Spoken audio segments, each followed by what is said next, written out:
এই ভিডিওর মধ্যে ক্লাস 9 অনুশীলনী 4.3 এর 11 নম্বর অঙ্কটা করব। এখানে কি বলেছে, দুটি বর্গক্ষেত্রের ক্ষেত্রফলের সমষ্টিগত 468 এবং যদি এদের পরিসীমার অন্তর মানে বিয়োগফল 26 মিটার হয়, তবে কি বর্গক্ষেত্র দুটির প্রতিটির বাহু নির্ণয় করো। এখানে যে পরিসীমার অন্তর কত দেওয়া আছে 24, আর কি ক্ষেত্রফলের সমষ্টিগত দেওয়া আছে 468। ঠিক আছে, তো এখানে বর্গক্ষেত্র দুইটার তো অন্তর আছে, মানে একটা বড় একটা ছোট হবে। তাহলে প্রথমে ধরি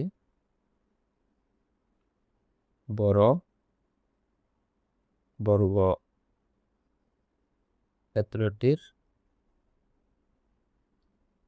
বাহু দৈর্ঘ্য ইকুয়াল টু কত এক্স, এবং ছোট বর্গক্ষেত্রটির বাহুর দৈর্ঘ্য কত ধরবো ওয়াই। ঠিক আছে, তাহলে প্রশ্ন অনুসারে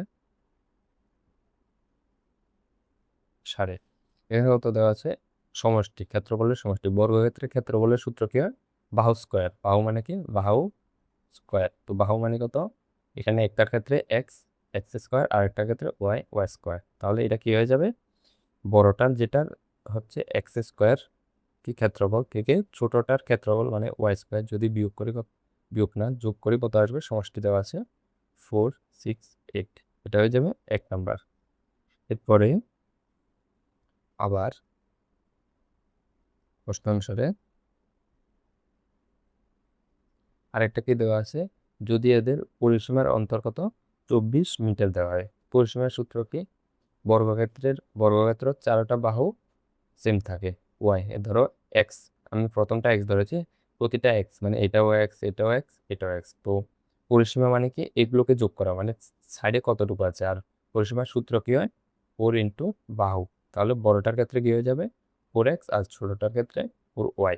ঠিক আছে, এই দুটো যদি বিয়োগ করি কত আসবে, এখানে বলেছে 24। তাহলে কি 4x minus 4y is equal two 24। এটা হয়ে যাবে কত, 2 নম্বর।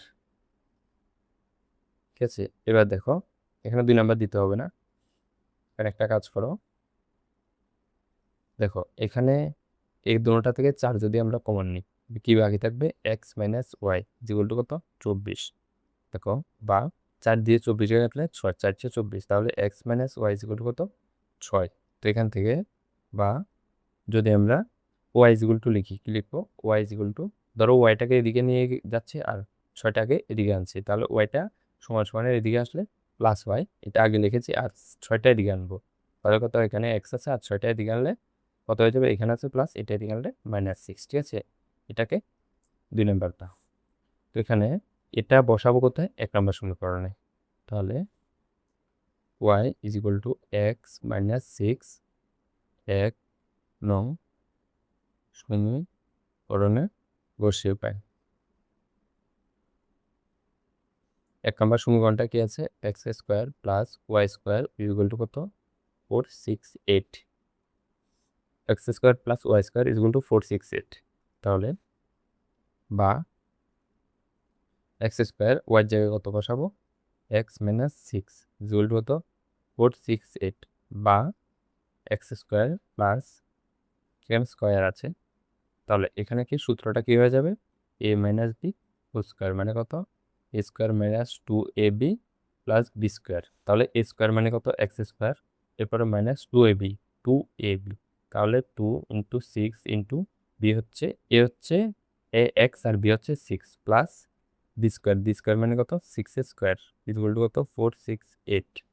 তাহলে বা এই দুটোটাকে যোগ করলে 2x square minus 6 দ্বিগুণে 12 x plus এখানে কত আছে 6 6 36, দিক থেকে আসবে 468 ইকুয়াল টু, বা এখানে কি হয়ে যাবে 2x স্কোয়ার মাইনাস 12x, আর এখানে কত আছে 468, আর বড় সংখ্যা যেটা, আর এখানে হচ্ছে 36। যদি আমরা বিয়োগ করি 8 থেকে 6 বিয়োগ করলে 2, এখানে কত 6 থেকে 3 বিয়োগ করলে 3, আর এখানে 4। তাহলে বড় সংখ্যা চিহ্ন মাইনাস 432 ইকুয়াল টু 0। এরপরে এটাকে যদি পুরো সমীকরণটাকে 2 দিয়ে ভাগ করি, কি আসবে, এখানে আসবে 2 দিয়ে 2 এর সাথে কাটা, এখানে 6, আর এখানে যদি কাটি 2, 4-এর মধ্যে 2 আর 32-এর মধ্যে 16। তাহলে পা x square minus 6x minus 216 equal to 0। বা এবার যদি 216কে আমরা মৌলিক উৎপাদকে বিশ্লেষণ করি, কি আসবে? 2 দিয়ে দিলে 10 দুগুণে 20, আর এখানে কত?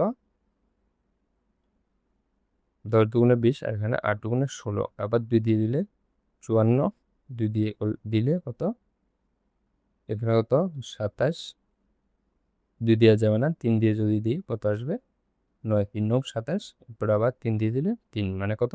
216 ইজ ইকুয়াল টু 2 3টা, আবার 3ও 3টা, 2 ইন্টু 2 ইন্টু 2, সেমভাবে 3ও 3টা। আর আমাদের বানাতে হবে কত? 6। আর চিহ্ন কীভাবে বানাতে হবে? এখানে আছে মাইনাস, এখানে আছে প্লাস, তাহলে প্লাসে মাইনাসে মাইনাস বিয়োগ করে 6 বানাতে হবে। তাহলে এবার দেখো 3 তিরিকা কত? 9, 9 দুগুণে কত? 18, আর বাকি এখানে কত? 2 দুগুণে 4, আর এখানে 3, 3 4 কত হয়? 3 4 12, ঠিক আছে। তাহলে 18 থেকে যদি আমরা 12 বিয়োগ করি 6 চলে আসবে। তো এখানে 6-এর জায়গায় কত লিখবো? 18 মাইনাস 12, তাহলে x square minus 18 minus 12 x minus 216 is equal two 0, বা এক্স স্কোয়ার মাইনাস 18 এক্স মাইনাসে মাইনাসে plus 12 x minus 216 is equal two 0, বা কি আছে? X square minus 18 x plus 12 x minus 216, x square minus 18 x plus 12 x minus 216 is equal two 0। তো প্রথম দুটোটা থেকে যদি আমরা এক্স কমন নিই, বাকি কি থাকবে? এক্স মাইনাস 18, আর এই দুটোটা থেকে 12 কমন নিলে এক্স মাইনাস, আর দেখো 216 মানে কত? 12 আর 18 গুণফল। তাহলে আমরা যদি 12 কমন নিই, বাকি থাকবে 18, তাহলে যেন তো 12 কমন নিলে 18 থাকবে, ইকুয়াল টু 0, বা ব্র্যাকেটের ভিতরের দুটোটা মিলে একটা, আর বাইরের দুটোটা মিলে একটা। সুতরাং x minus 18 is equal two 0, x is equal two 18, আর একটা কত? X plus 12 is equal two 0, তাহলে x is equal two minus 12। এবার দেখো এক্স ইজ ইকুয়াল টু আমরা কাকে ধরেছি? বড় বর্গক্ষেত্রটি বাহুর দৈর্ঘ্য। বাহুর দৈর্ঘ্য কোনোদিনও মাইনাস হয় না, মানে কোনো কিছুর যদি পরিমাপ করি, পরিমাপ সেটা কোনোদিন মাইনাস হবে না। তোমরা এটা বলতে পারবে 10 মিটার 20 মিটার, এটা বলতে পারবে, কিন্তু -10 মিটার -20 মিটার এটা কোনোদিনও বলতে পারবে না। তো দৈর্ঘ্য বা পরিমাপ সবসময় কি পজিটিভ হয়, তাহলে এটা কি হয়ে যাবে? সম্ভব নয়, সম্ভব নয়। তো সুতরাং আমাদের কোশ্চেনে কি বলেছি? বর্গক্ষেত্র দুটি প্রতিটি বাহু দৈর্ঘ্য নির্ণয় করতে। তো বড় বর্গক্ষেত্রটি বাহু দৈর্ঘ্য কত? এক্স, সেটা কি হয়ে যাবে? তাহলে সুতরাং বড় বর্গক্ষেত্রটির বাহুর দৈর্ঘ্য কত? এক্স, এক্স মানে কত? 18, আর একক কি দেওয়া আছে এখানে দেখো? মিটার দেওয়া আছে, তাহলে মিটার। আবার আরেকটা ক্ষেত্রে কি? ছোট